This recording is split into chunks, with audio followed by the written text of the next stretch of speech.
What are my top 10 dragons from the Spyro Reignited Trilogy? Let's find out!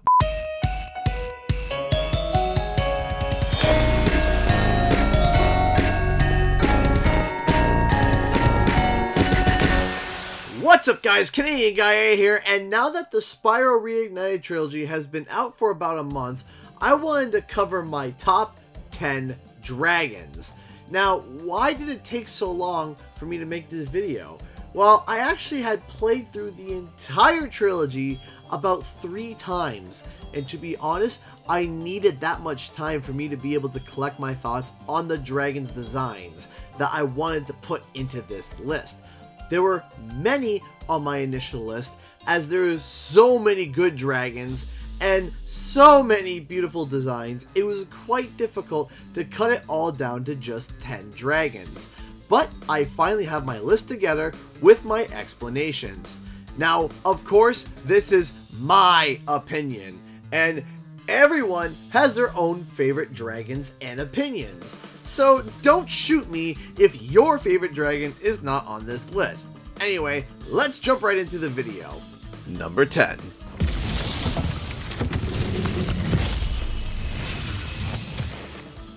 Thank you for releasing me, Spyro. Take care.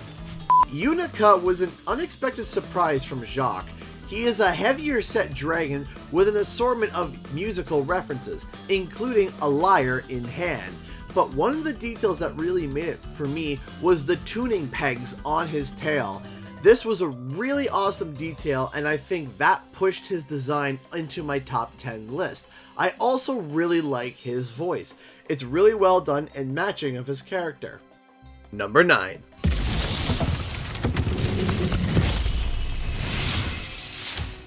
When you see arrows like these, you can charge along with them to begin a supercharge. Supercharge?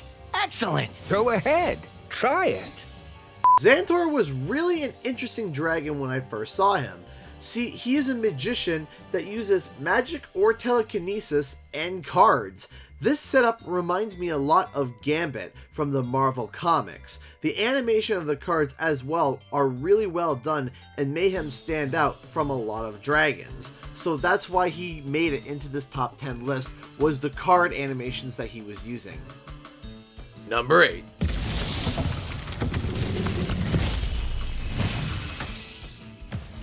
Thank you for releasing me! Aziza is a fantastic dragon. Now, I will admit, I am a huge sucker for constellations and galaxies. I could spend hours just looking at the stars and cosmos. So right away, this dragon caught my attention as soon as I saw him.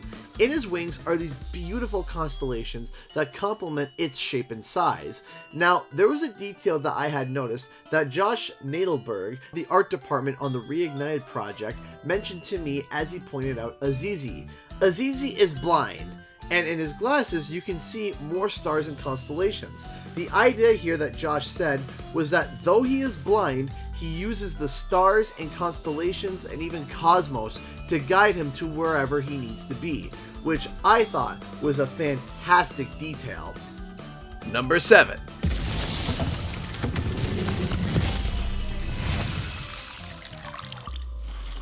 Watch the dragonfly, Spyro. His color indicates his power. When he eats butterflies, he stays strong. Like me. Sure. So, I am a huge coffee drinker. If I could live by a cafe, I would, cause nothing smells more invigorating in the morning than freshly ground coffee. Gavin is a barista who has what seems like a French press coffee maker on his tail.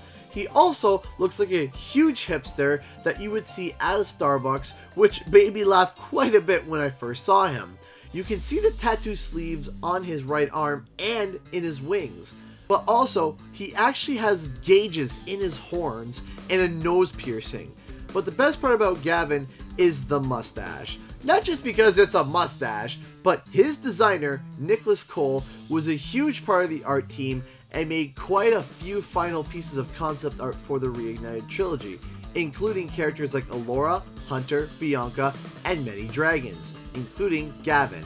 One of his defining features is the fact that he has an epic mustache. So it can only be assumed that he placed his own stash on a dragon, which I think is kind of epic. And by the way, his art is fantastic, so why don't you go check him out on Twitter. Number 6.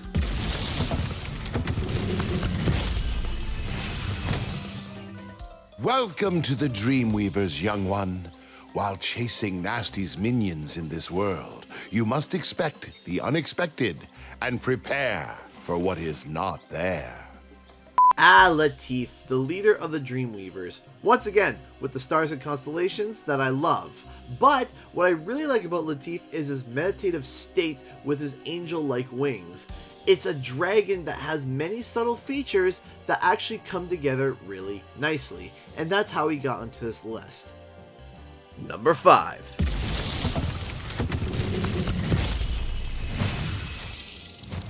Dry Canyon rewards good gliders. You are a good glider, eh, Spyro? I was born to glide. Boris was a dragon I had to watch twice over because of his subtleties. His rattlesnake tail, his bull-like horns with a spiked bell around his neck, and a handful of rope in Dry Canyon that just screams so many cowboy and western themes that it all comes together really well. But if you were to explain this dragon to anyone, they think that it would look ridiculous. But in practice, it all comes together really shockingly well, and I absolutely love it. Number 4.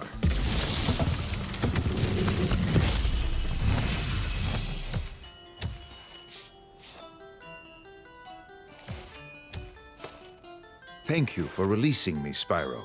Free 10 dragons in the artisan world, then find the balloonist. He'll transport you to the next world. What about Nasty Nork? I'm going after him.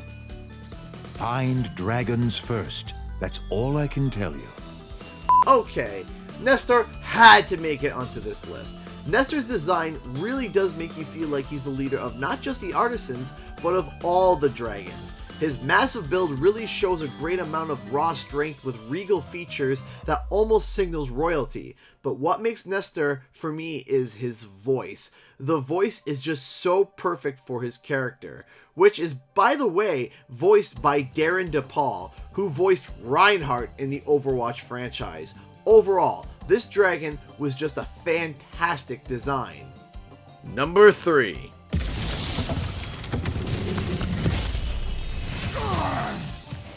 Welcome to Peacekeepers.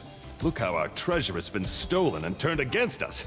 Please, recover our treasure, Spyro. Collect treasure. Got it. Now we're getting to the final 3. Titan's design was incredibly well done, sporting an axe that has the maw of a dragon running along the curve of the blade, the corporal pauldrons and military medals on his chest, the battle scars on his arm, just all together makes an incredible looking dragon. Especially one I would not want to see flying into battle. If he was built a bit bigger, I think he could have stolen the number 1 spot. And, well, speaking of bigger, number 2.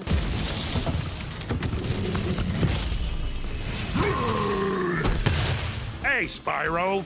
Sparks the Dragonfly has been doing a good job protecting you. Make sure to keep him strong by feeding him lots of butterflies. Magnus was my favorite dragon for a long time. He is a big boy and looks like he's a cross between a sumo wrestler with what seems like a gladiator and samurai battle girdle. Actually, the more I think about it, I think he could also be a reference overall to a Polynesian Maori warrior, which is still incredibly cool. His animations are also incredibly well done and humorous, but who dethroned Magnus to claim the number 1 spot? Number 1.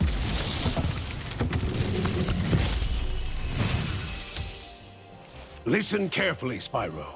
There's a secret area in the artisan's home world near the waterfall. Try jumping on the stones there. Artisan's homeworld? Waterfall. Sounds good. This one may come as a shock, but yes, Lucas is my favorite dragon. But why? Well, his design is great, from the floating orb on his head to the armored wings. His animations are really good as well, but that's not why he stole the spot.